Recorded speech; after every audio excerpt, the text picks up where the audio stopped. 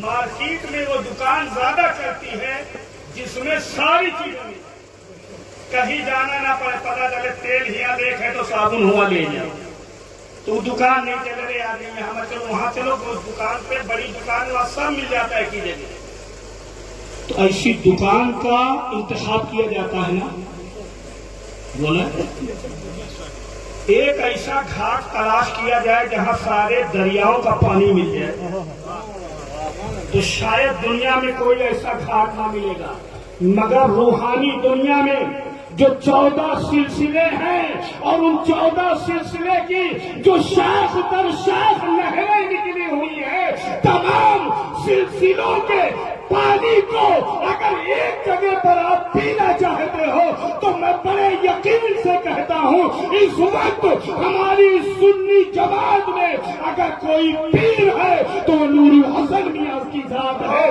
آپ کو ایک دو سلسلے سے نہیں، 14 سے 15 16 سلسلوں سے باضابطہ طور پر اجازت و خلافت حاصل ہے۔ تحریری طور پر ہمیں چشتی پانی پینا ہے تو یہاں چلے آؤ، قادری پانی پینا ہے تو یہاں چلے آؤ، ابو العلائی پانی پینا ہے تو یہاں چلے آؤ، سہروردی پینا ہے تو یہاں چلے آؤ۔ اسی لیے تو کہا جاتا ہے در بدر کیوں بھٹکتے ہو، آؤ ادھر، ہر مرض کی دوا شاہ نواب، یہ دوا شاہ نواب ہے، بے شک۔ آپ کی شخصیت مجموع سلاسل شخصیت، تمام سلسلے، تو آپ چاہے علمی اعتبار سے دیکھو، چاہے سلسلے کی اجازت و خلافت کے اعتبار سے دیکھو، ایک دوئی جگہ سے اگر خلافت مل جائے نا تو کبھی کبھی تو کھلی آفت ہو جاتی ہے، جلسوں میں چلے جاؤ تو خالی خلیفہ ہی ملتے، معلوم ہو رہا ہے کہ خلیفہ صاحب ہو گئے، ارے خلیفہ صاحب ہوئے سے پہلے ہو تو کچھ ہو، مگر یہ 15 16 سلسلے اور عظیم عظیم سلسلے کی خلافتیں حاضر ہیں، مگر حضرت کہیں تذکرے نہیں کرتے، یہ تو خوشبو سے پہچان لیے جاتے ہیں، خوشبو بتا رہی ہے کہ جنت کے پھول ہیں اور چہرہ بتا رہا ہے کہ آلے رسول ہیں۔ بے شک بے شک بے شک۔ کون ہے کیسے ہے اسماعیل، کون ہے کیسے ہے، تو آؤ ان کے قریب اور ان سے زیادہ جڑیے اور لوگوں کو جوڑنے کی ان سے کوشش کیجیے۔ سبحان اللہ۔ سرکار غوث اعظم کے سلسلے میں مرید ہونا ہے، آ جاؤ، قادری سلسلے میں مرید ہو جاؤ، اور سرکار غوث اعظم کے سلسلے کی برکت، بولو سبحان اللہ۔ سارے سلسلے برکت والے ہیں، عمل کرو مگر گارنٹی نہیں کہ بچے اگر سلسلے والے نہیں۔ حضرت نجم الدین کبریٰ علیہ رحمت و رضوان کا اگر کرم نہ ہوتا تو راضی جیسے عالم کا ایمان خطرے میں پڑ گیا، مگر اس نسبت نے بچا دیا، بول دو سبحان اللہ۔ نسبت پیر وہ کام آتی ہے، سبحان اللہ۔ اور سرکار غوث اعظم رضی اللہ تعالیٰ عنہ کی نسبت کے بارے میں نے کیا کہا، سبحان اللہ، باضابطہ طور پر وہاں کے سجادہ نشین نے تحریری طور پر آپ کو اجازت و خلافت ادا کی، یقیناً۔ اور سرکار غوث اعظم سبحان اللہ شان کیا ہے، کسی نے کہا، پیر صاحب نے اس دور کے کسی حضرت نے کہا، حضرت میرا مرید اگر گناہ کر لیتا ہے تو یا تو وہ 3 دن میں توبہ کر لیتا نہیں تو مر جاتا، کہ بھئی یہ تمہارا معاملہ ہے، توبہ کرا کے مارو یا بنا توبہ کے۔ کہا آپ کا کیا حال ہے، کہا ہم تو مرنے ہی نہیں دیتے جب تک توبہ نہیں کرا لے، سبحان اللہ سبحان ہم اللہ۔ تو مرنے ہی نہیں دیتے جب تک توبہ نہیں کرا لیتے۔ تو سلسلے کی یہ برکت سب سے بڑی برکت جو سلسلے سے منسلک ہوگا، کچھ بھی ہو مگر بے ایمان نہیں ہو، بے ایمان عقیدے اور اور اس عمل کو سیکھنا چاہتے ہو جس سے اللہ کی رضا حاصل ہو، تو حضور سیدی سرکار نور الحسن میاں قبلہ متصل العلی و نورانی اطال اللہ عمرہ وفاض فیوضہ کے قریب آئے۔ اللہ تعالی ہم سب کو اس در سے جڑنے کی اور ان سے سچی عقیدت اور محبت رکھنے کی توفیق عطا فرمائے۔ وما توفیقی الا باللہ۔ السلام علیکم ورحمۃ اللہ وبرکاتہ۔